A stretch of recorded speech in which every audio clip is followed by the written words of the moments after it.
Students, I am Amit Khandelwal from Udaipur.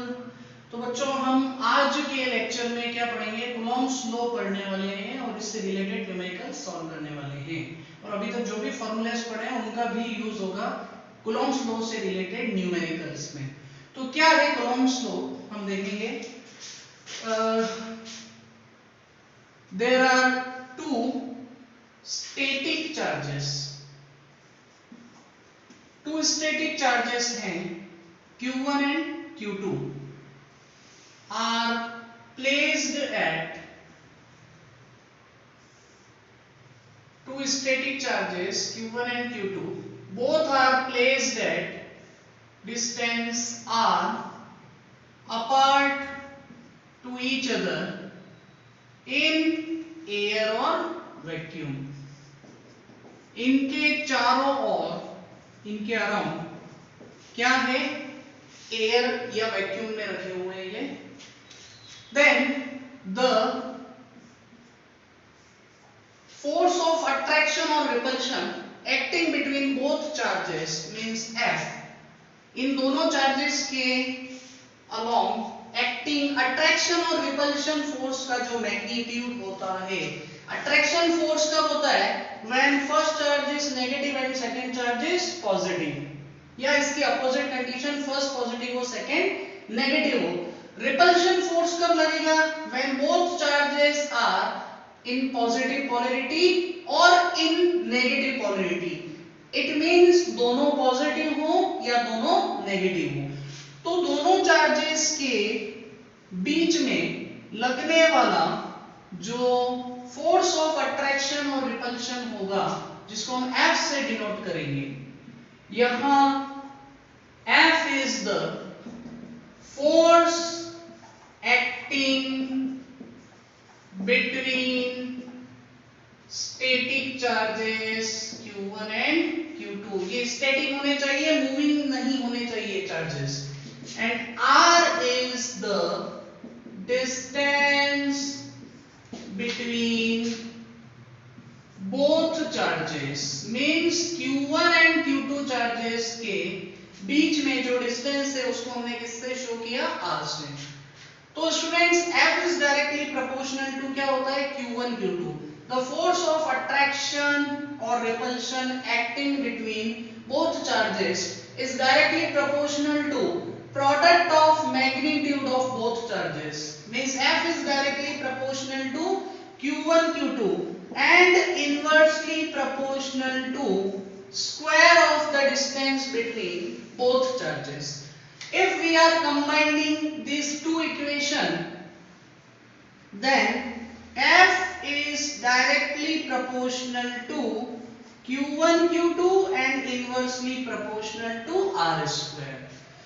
If we remove the sign of this proportionality, then the new equation is becomes F is equal to K Q1 Q2 upon R square। यहां पर K क्या होता है? K is called proportionality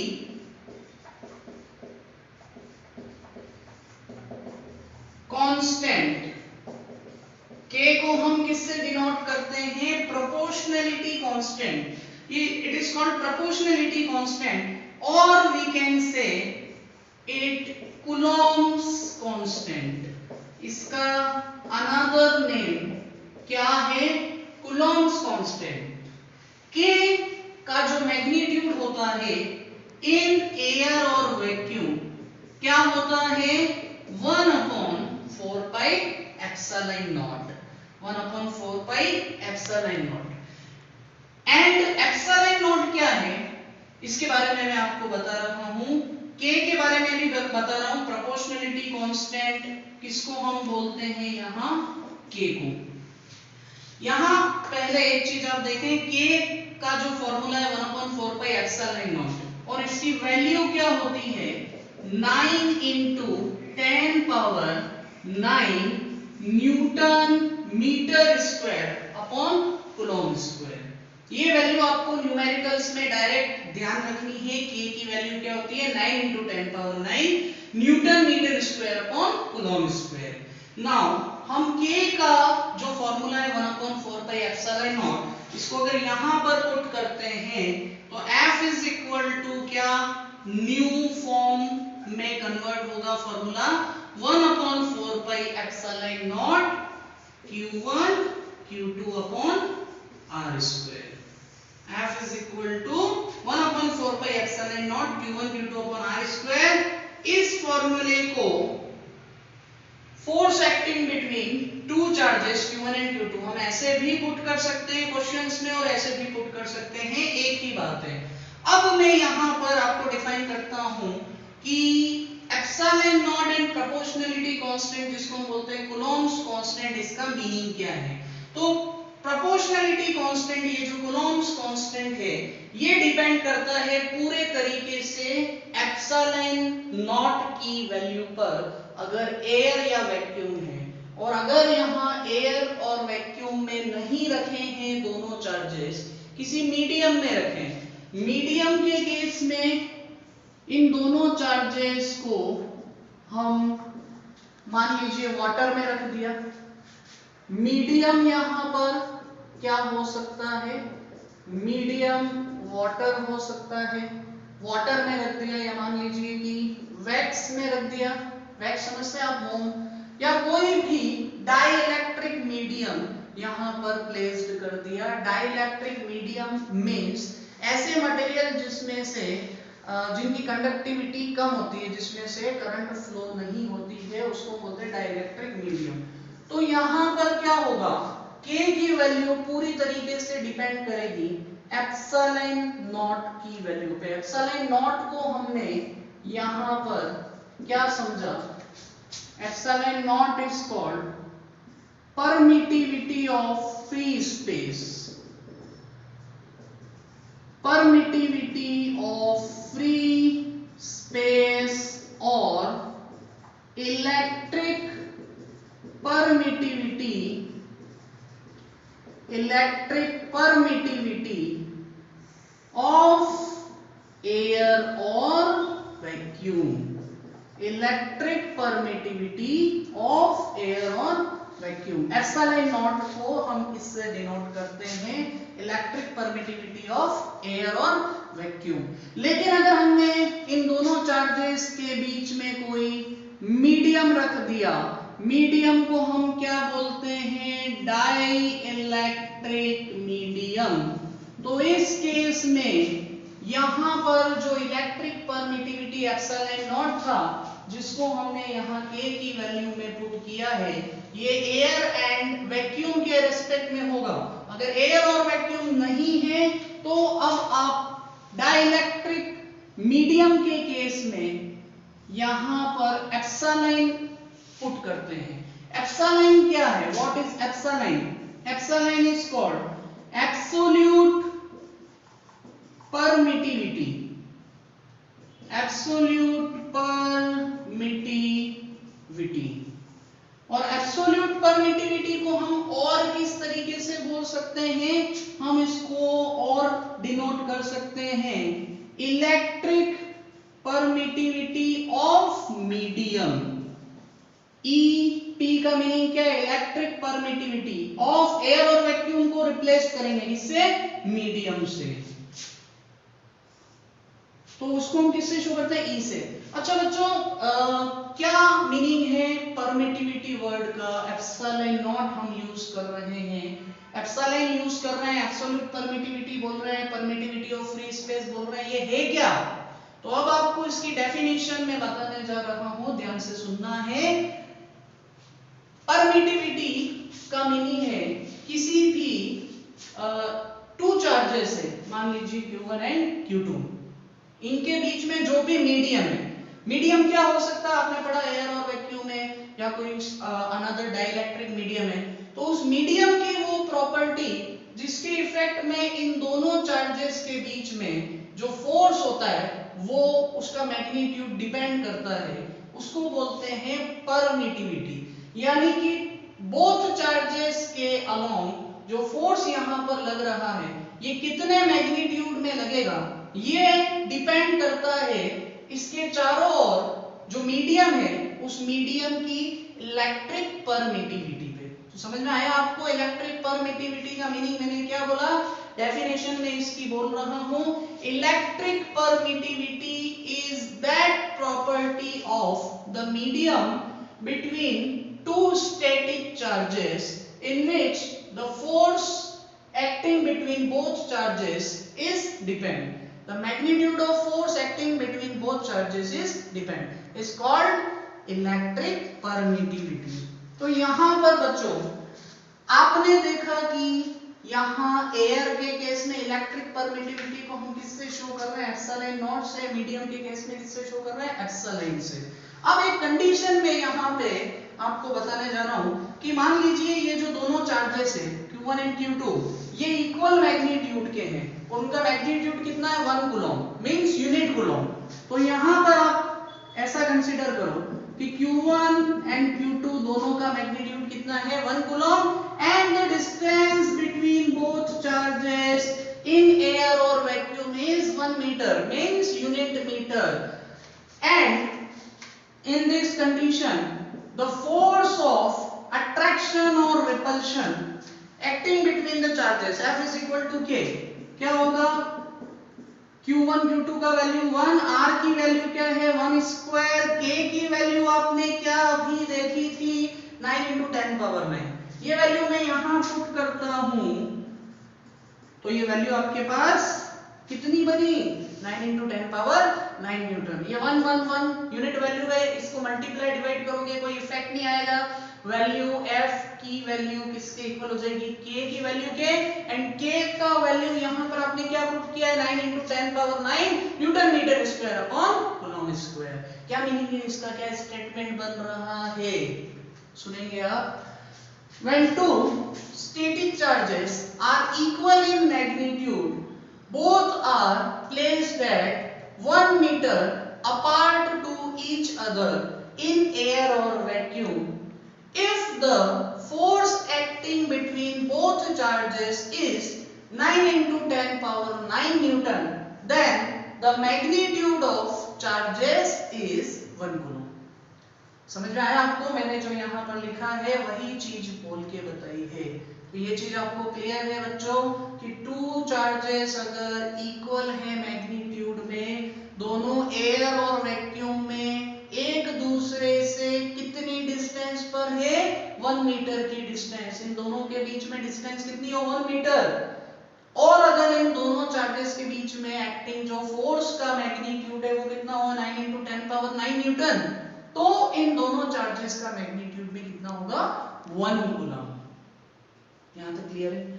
अब यहां पे बच्चों आपने एक चीज देखी, एप्सिलॉन नॉट। आपने एक इसी इलेक्ट्रिक परमिटिविटी को मीडियम के रेस्पेक्ट में क्या देखा? एप्सिलॉन। अब यहां पे इन दोनों के बीच में जो परमिटिविटी की एक कॉमन टर्म होती है उसको हम बोलते हैं रिलेटिव परमिटिविटी। ये मान लीजिए एयर या वैक्यूम की परमिटिविटी है, ये मीडियम की परमिटिविटी है। मीडियम की परमिटिविटी एयर और वैक्यूम से ज्यादा होगी। और अगर हम इन दोनों के बीच की एक कॉमन परमिटिविटी की बात करें तो उसको हम बोलते हैं एप्सिलॉन आर। एप्सिलॉन आर का मीनिंग क्या है? Epsilon R is called relative permittivity. तो यहां हम epsilon R, epsilon and epsilon naught तीनों में अगर रिलेशन देखें तो रिलेशन क्या होता है? Epsilon is equal to epsilon naught epsilon R. Epsilon electric permittivity of medium और absolute permittivity is equal to the product of permittivity of free space and relative permittivity. Then epsilon R की value यहां से हमें क्या मिलेगी? Epsilon upon epsilon naught. देखिए epsilon R is equal to epsilon upon epsilon naught. और इसको जब आप सॉल्व करेंगे यहां पे जो यूनिट एप्सिलॉन की होगी, क्या यूनिट होती है एप्सिलॉन की? आपने एप्सिलॉन नॉट की वैल्यू को यहां पर आपको ध्यान रखना है। मैं एप्सिलॉन नॉट की वैल्यू यहां पर आपको बता देता हूं। ये क्वेश्चन में वैल्यू आपको सीधा ध्यान रखना है। एप्सिलॉन नॉट की वैल्यू क्या होती है? 8.85 × 10⁻⁻12 coulomb square upon newton metre square. तो बच्चों अब एक चीज और है, ये जो वैल्यू आप पढ़ रहे हो, k की वैल्यू क्या पढ़ रहे हैं वो 1/4 पाई एप्सिलॉन नॉट। इस वैल्यू, ये वैल्यू आई कैसे, k की ये वैल्यू कैसे आई मैं बताता हूं। एप्सिलॉन नॉट की वैल्यू आपने क्या पढ़ा है 8.85 into 10 पावर -12। इस वैल्यू को हम यहां पुट करते हैं और पाई की वैल्यू आपको पता है कितना होता है 22/7 और 3.14। इसको जब आप सॉल्व करेंगे तो आपको वैल्यू क्या मिलेगी, k की वैल्यू 9 into 10 पावर 9। तो k की वैल्यू ये कहां से आई है, इस फॉर्मूले से आई है और इस फॉर्मूले में एप्सिलॉन नॉट की ये वैल्यू हमको पुट करनी होती है। तो ये वैल्यू आपको याद रखनी है एप्सिलॉन नॉट की। तो यहां पे बच्चों इन दोनों की यूनिट्स तो सेम होगी, जो एप्सिलॉन की यूनिट होगी क्या होगी, unit coulomb square upon newton metre square, वही यूनिट एप्सिलॉन नॉट की होगी। तो ये जो एप्सिलॉन आर वैल्यू है ये क्या होता है, unitless and dimensionless. Epsilon R is a quantity, आपसे पूछे write one example of a quantity which is unitless and dimensionless. 11th में भी आपने पढ़ी थी, क्या पढ़ा था, यूनिटलेस डायमेंशनलेस स्ट्रेन पढ़ा था आपने। कोई भी रेशियो होता है वो भी यूनिटलेस डायमेंशनलेस होता है। उसी तरीके से यहाँ पर रिलेटिव परमिटिविटी जो होती है वो यूनिटलेस एंड डायमेंशनलेस होती है। यहाँ तक समझ में आया बच्चों, क्या है कूलॉम्स लॉ, मैंने आपको बता दिया कूलॉम्स लॉ क्या है। मैं लॉ यहां लिख देता हूं, लॉ आपको लैंग्वेज में लिख रहा हूं याद होना चाहिए। To the force acting between two static charges is directly proportional to product of their magnitude, product of their magnitude या product of the magnitudes of charges, product of magnitudes of charges। इसके आगे का जो portion है यहाँ पे लिख रहा हूं, थोड़ा सा ध्यान रखिए। Product of magnitude of charges and inversely proportional to square of distance between them, inversely proportional to square of distance between them. Magnitudes के बाद में मैंने यहां लिखा है, वहां स्पेस नहीं था, आपको समझ में आया क्या लिखा है मैंने। The force acting between two static charges is directly proportional to product of magnitude of charges and inversely proportional to square of distance between them। वो फोर्स एयर और वैक्यूम में भी एक्टिंग है और मीडियम दोनों के बीच में रखने पर भी एक्टिंग होता है, लेकिन उस फोर्स का मैग्नीट्यूड चेंज हो जाता है। ये आपको ध्यान रखना, मीडियम की प्रेजेंस में फोर्स का मैग्नीट्यूड कुछ और होता है, एयर एंड वैक्यूम के रेस्पेक्ट में फोर्स का मैग्नीट्यूड कुछ और होता है, डिफरेंट होता है, आपको ध्यान रखना है। अब यहाँ पर बच्चों ये चीज आपको समझ में आई, इसका स्क्रीनशॉट ले लीजिए।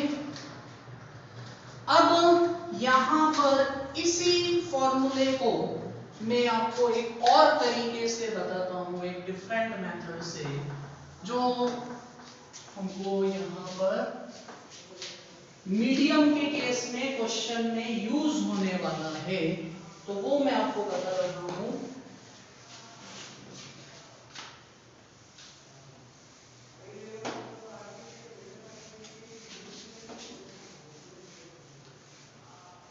क्या होता है कि जब हम क्वेश्चंस इसके स्टार्ट करते हैं उससे पहले आपको ये फंडामेंटल्स जो भी हैं ये अच्छे से क्लियर होने चाहिए। देखो बच्चों एक चीज ध्यान रखना, हमेशा न्यूमेरिकल करने से पहले आपको उसका जो बेसिक कॉन्सेप्ट्स है, फंडामेंटल है, और थ्योरी बहुत अच्छे से क्लियर होनी चाहिए। मैंने पिछले कुछ लेक्चर्स में, मेरे इससे पहले वाले जो 2 लेक्चर्स थे उनमें मैंने आपको पूरे फंडामेंटल्स इसीलिए क्लियर किए थे जिससे हम न्यूमेरिकल्स और डेरिवेशन इजीली समझ सकें। तो अब आगे देखिए, यहां आपने एक चीज समझी कि एयर के प्रेजेंस में, अभी जो हमने फॉर्मूला लिखा था F, उसको अब मैं लिख रहा हूं F एयर। कूलॉम फोर्स का फॉर्मूला क्या होता है? K(Q1Q2/r²। यही फॉर्मूला मीडियम के प्रेजेंस में क्या होगा? Fm is equal to K(Q1Q2/r²। लेकिन इस K को हम एयर और वैक्यूम के केस में क्या पुट करते हैं? 1/4 पाई एप्सिलॉन नॉट। और यही के मीडियम के प्रेजेंस में क्या होगा? 1/4 पाई Q1, 1/4 पाई एप्सिलॉन Q1Q2/r²। इसको आपने क्या पढ़ा था? Permittivity of free space. इसको आपने क्या पढ़ा था? Absolute permittivity. अब अगर मैं इन दोनों को इक्वेशन फर्स्ट एंड सेकंड से शो करके दोनों का डिवाइड करता हूं, क्या होगा? F एयर अपॉन Fm, यहां से आपको क्या मिलेगा? 1/4 पाई एप्सिलॉन नॉट Q1Q2/r²। यहां से क्या मिलेगा? 1/4 पाई एप्सिलॉन Q1Q2/r²। ऐसे ही मिलेगा। सब कुछ कैंसिल हो रहा है केवल 2 क्वांटिटीज को छोड़ के, एप्सिलॉन नॉट एंड एप्सिलॉन को छोड़कर। तो Q1Q2/r² 1/4 पाई आपस में कैंसिल। यहां से ये वैल्यू यहां लेते हैं हम, तो F air is equal to क्या होगा? ये ऊपर आएगा एप्सिलॉन अपॉन एप्सिलॉन नॉट, और आपने एप्सिलॉन को क्या पढ़ा था? अभी पढ़ा था। एप्सिलॉन को हम क्या पुट करते हैं? एप्सिलॉन नॉट एप्सिलॉन r, ऐसा पुट करते हैं, पढ़ा था अभी आपने, मैंने यहां से रब किया है। तो इसको मैं कैंसिल करता हूं, एप्सिलॉन नॉट से एप्सिलॉन नॉट, तो आपको वैल्यू क्या मिली? एप्सिलॉन r की वैल्यू क्या मिलती है? F air upon Fm is equal to epsilon r। और एप्सिलॉन r को हमने क्या पढ़ा था? Relative permittivity. क्या समझे स्टूडेंट्स? बताओ, आपने क्या समझा इसका मीनिंग?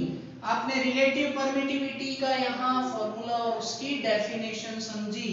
क्या समझा कि 2 स्टैटिक चार्जेस को एयर में किसी स्पेसिफिक डिस्टेंस पर रखने पर, ये 2 स्टैटिक चार्जेस हैं, इन दोनों को एयर में किसी स्पेसिफिक डिस्टेंस पर रखने पर इनके बीच में जो फोर्स एक्टिंग है,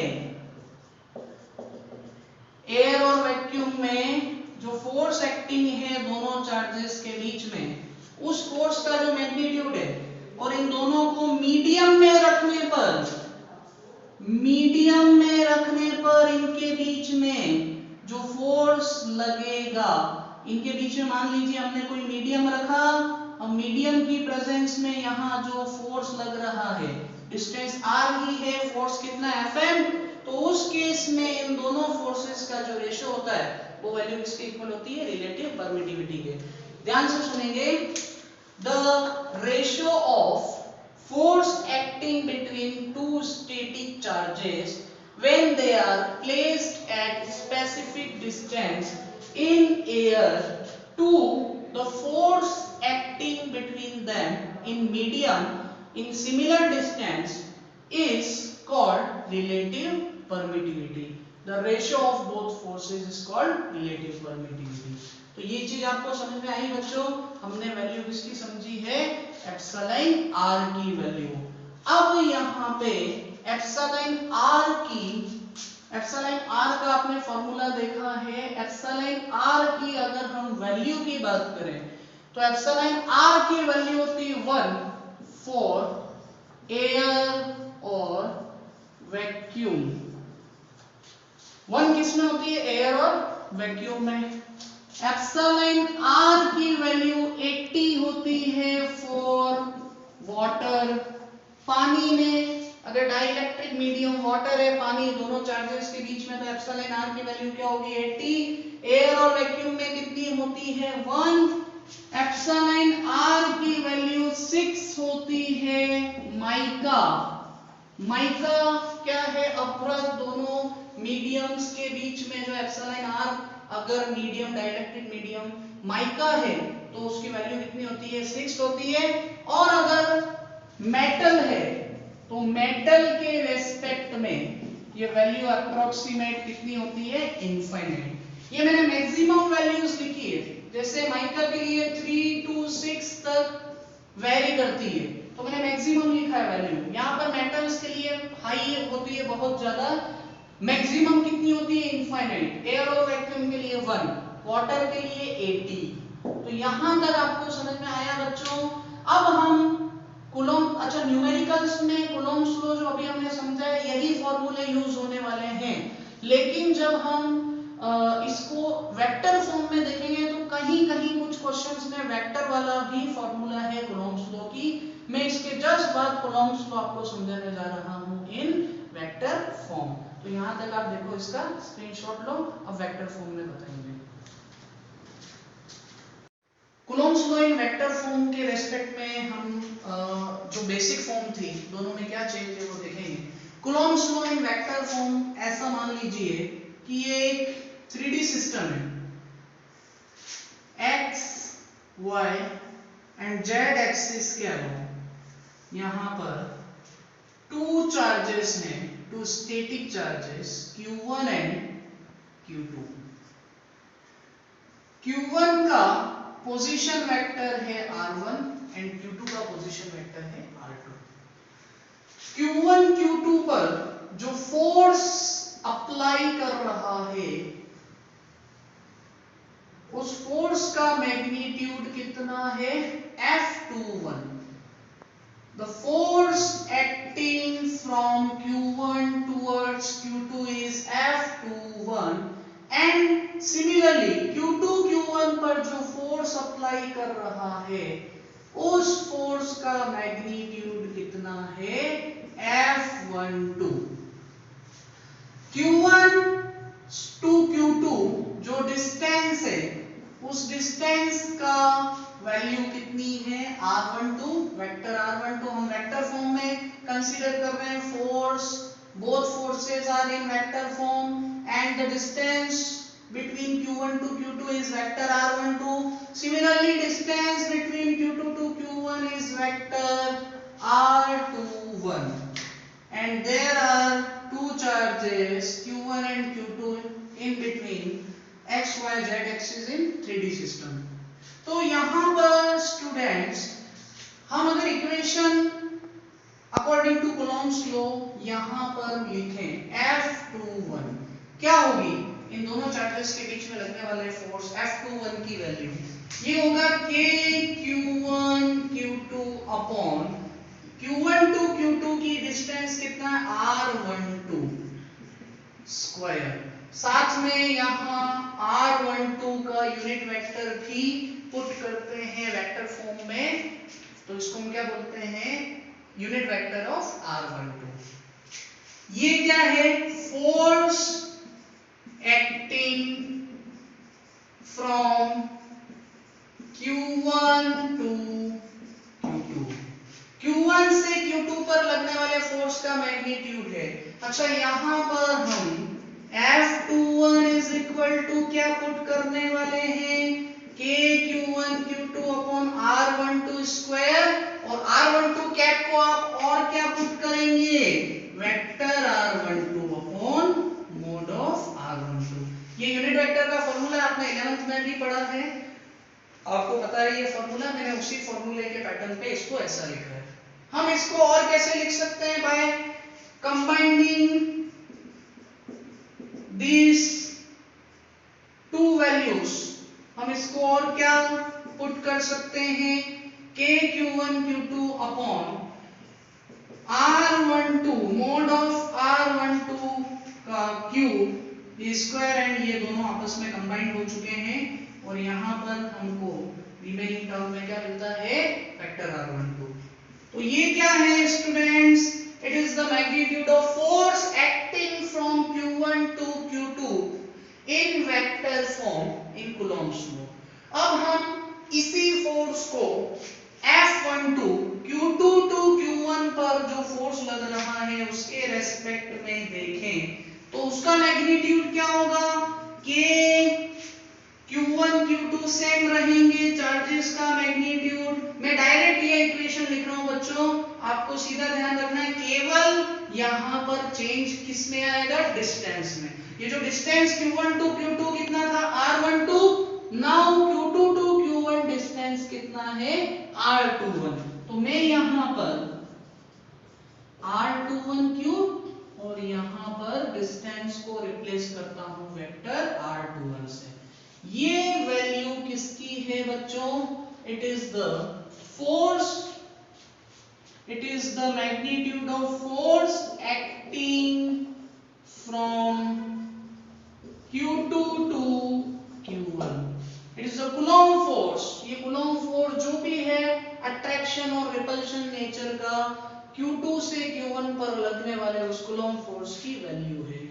अब हम यहाँ पर एक चीज देखते हैं इस डायग्राम में, आप देखते हैं कि यहाँ Q1 से Q2 की जो डिस्टेंस है R12 उतनी ही डिस्टेंस Q2 से Q1 की भी है, बट वेक्टर फॉर्म में direction of these two distances is opposite. दोनों क्या है, अपोजिट है। तो हम यहाँ क्या एक और इक्वेशन के थ्रू पुट कर सकते हैं, ये देखिए आप, R21 is equal to negative value of R12। दोनों डिस्टेंस इक्वल है लेकिन दोनों की डायरेक्शंस क्या है, अपोजिट है। सिमिलर पैटर्न में हमने डिस्टेंसेस को आपस में इक्वल एंड पोलैरिटी में अपोजिट पुट किया है, तो फोर्स के रेस्पेक्ट में अगर देखें तो F21 इज इक्वल टू क्या होगा, minus F12। It means the force acting from Q1 to Q2 F21 is equal to the force acting from Q2 to Q1, but the direction of both forces is opposite, इसलिए sign किसका है, negative sign है। और ये आपने कहां पढ़ा था, Newton's third law of motion, याद आया, 11th में पढ़ा था आपने। Newton's third law of motion में क्या पढ़ा था, कोई भी बॉडी है, अगर एक बॉडी सेकेंड बॉडी पर एक्टिविटी कर रही है तो एक्शन हो रहा है, तो सेकेंड बॉडी उतना ही क्या करेगी, रिएक्शन करेगी। यानी जितना एक्शन फोर्स का मैग्नीट्यूड होगा उतना ही क्या होगा, रिएक्शन फोर्स का मैग्नीट्यूड होगा। तो यहाँ पर हमने एक और चीज क्या देखी कि जो कूलॉम्स लॉ होता है वो Newton's third law of motion को फुलफिल करता है। तो यहाँ पर हमने कूलॉम्स लॉ को वेक्टर फॉर्म में देखा। कुछ पॉइंट्स है कूलॉम्स लॉ से रिलेटेड जो हमको ध्यान रखने हैं, और वो चीजें हमको कभी-कभी कंपटीशन में जो कॉन्सेप्चुअल क्वेश्चंस होते हैं उसमें भी पूछ लेते हैं। आपको मैं बताता हूँ क्या पॉइंट्स हैं। तो यहाँ पर स्पेशल कुछ पॉइंट्स हैं, स्पेशल नोट्स आपको ध्यान रखना है। Point number first, point number first क्या, यही जो आपने यहां देखा, कूलॉम्स लॉ किसको फुलफिल करता है, Newton's third law of motion की कंडीशन को फुलफिल करता है। तो यहां पर Coulomb's law obeys Newton's third law of motion. Coulomb's law Newton's third law of motion को फुलफिल करता है। Point number second, Coulomb's law जो होता है, यहां आप देख रहे हैं कि ये दोनों चार्जेस को, कूलॉम फोर्स जो है वो दोनों चार्जेस को मिलाने वाली लाइन के अलोंग एक्टिंग होता है। तो कूलॉम्स लॉ सेंट्रलाइज्ड फोर्स है। Coulomb's force, sorry, Coulomb's law नहीं, कूलॉम्स फोर्स, ये क्या है, एक सेंट्रलाइज्ड फोर्स है। क्यों है बच्चों centralised force? Because it is acting along the line adjoining two charges. Two charges को मिलाने वाली लाइन के अलोंग एक्टिंग होता है, because it is acting the line joining two charges।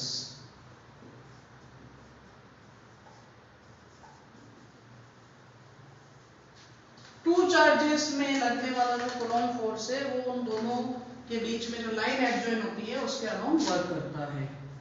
Point number third, अगर हम कूलॉम फोर्स की range की बात करें, किस रेंज तक कूलॉम फोर्स लग सकता है, मिनिमम कितनी डिस्टेंस होनी चाहिए दोनों चार्जेस के बीच में, मैक्सिमम कितनी होनी चाहिए, वो हम देख रहे हैं। और आपने एक चीज पढ़ी कि जो एटम होता है, एटम में न्यूक्लियस में क्या होता है, प्रोटॉन, बाहर क्या होता है, इलेक्ट्रॉन, और एटम से छोटा कोई भी पार्टिकल, कोई भी यूनिट मटेरियल की नहीं की जा सकती। Minimum unit of the material, या मटेरियल को हम डिवाइड करते हैं, मिनिमम जो स्मॉलेस्ट यूनिट होती है मटेरियल की उसको क्या बोलते हैं, एटम। तो एटम की न्यूक्लियस की जो रेडियस होती है कितनी होती है, 10 पावर -15 मीटर। ये मिनिमम वैल्यू है किसकी, कूलॉम फोर्स की, जो एक प्रोटॉन और इलेक्ट्रॉन के बीच में वर्क कर सकता है। जैसे इलेक्ट्रॉन बिल्कुल यहां पर फर्स्ट ऑर्बिट में है, तो न्यूक्लियस की जो रेडियस होगी ये किस ऑर्डर की होती है, 10 पावर -15 मीटर, और मैक्सिमम डिस्टेंस जो होती है वो कितनी होती है, टू चार्जेस के बीच में मैक्सिमम डिस्टेंस कितनी होनी चाहिए, 10 पावर 18 मीटर। तो ये रेंज है किसकी, कूलॉम फोर्स की रेंज है, the distance between two static charges should not be less than 10 power -15 metre and it not be exceeds from 10 power 18 metre plus 18 metre. अगर इससे कम डिस्टेंस होती है तो यहां पर स्ट्रॉन्ग न्यूक्लियर फोर्स एक्टिंग हो जाते हैं, जो आपने 11th में भी पढ़ा था, जो फंडामेंटल फोर्सेस थे नेचर में। तो इससे कम डिस्टेंस होने पे क्या होता है, स्ट्रॉन्ग न्यूक्लियर फोर्स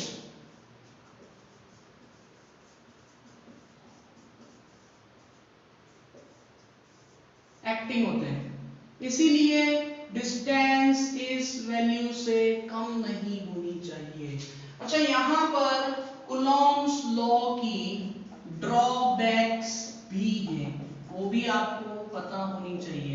ये रेंज का क्वेश्चन पूछ लेते हैं 1 मार्क में, या फिर जो कॉन्सेप्चुअल टाइप के क्वेश्चन होते हैं कंपटीशन में कि कूलॉम्स लॉ की रेंज क्या है, आपको ध्यान रखना है 10 power -15 metre to 10 power +18 metre. Drawbacks क्या है कूलॉम्स लॉ की, Coulomb's law only static charges पर ही एप्लीकेबल है, रेस्ट चार्जेस पे चार्ज मूविंग नहीं होना चाहिए। चार्ज मूविंग होता है तो वहां पर लॉरेंज फोर्स और बहुत सारे different magnitude, different type of forces acting होते हैं, लेकिन यहां पर कूलॉम्स लॉ के लिए drawback number first, charge should be at rest. इसको आप लिमिटेशन भी कंसीडर कर सकते हैं, कूलॉम्स लॉ की limitation, charge should be at rest. Second limitation ये भी है कि इसकी जो मिनिमम टू चार्जेस के बीच में डिस्टेंस है वो एटलीस्ट कितनी होनी चाहिए, 10 पावर -15 मीटर। उससे कम हुआ तो कूलॉम्स लॉ एप्लीकेबल नहीं होगा, वहां स्ट्रॉन्ग न्यूक्लियर फोर्स एप्लीकेबल होगा। And second distance, second limitation is Coulomb's law fulfill inverse square law। ये भी आपको ध्यान रखना है, इनवर्स स्क्वायर लॉ को Coulomb's law फुलफिल करता है। लिमिटेशन इतना नहीं पूछते हैं हमको, बस बेसिक्स जो थे Coulomb's law के मेन फॉर्मूलेस जो थे, इलेक्ट्रिक परमिटिविटी के बारे में था, जिसमें आपने रिलेटिव परमिटिविटी, एब्सोल्यूट परमिटिविटी, और परमिटिविटी ऑफ फ्री स्पेस पढ़ा, कूलॉम्स लॉ का जो मेन फॉर्मूला पढ़ा वो आपको ध्यान रखना है, वेक्टर फॉर्म की इक्वेशंस ध्यान रखनी है, न्यूमेरिकल्स में यही सब चीजें आने वाली हैं। तो इससे आगे बच्चों हम कूलॉम्स लॉ के न्यूमेरिकल देखेंगे। यहाँ तक आपको कूलॉम्स लॉ समझ में आया? मैंने नॉर्मल फॉर्म में बताया, वेक्टर फॉर्म में बताया है, और इसमें जो अंदर सब टर्म्स है उसको आपको सबको ध्यान रखना है।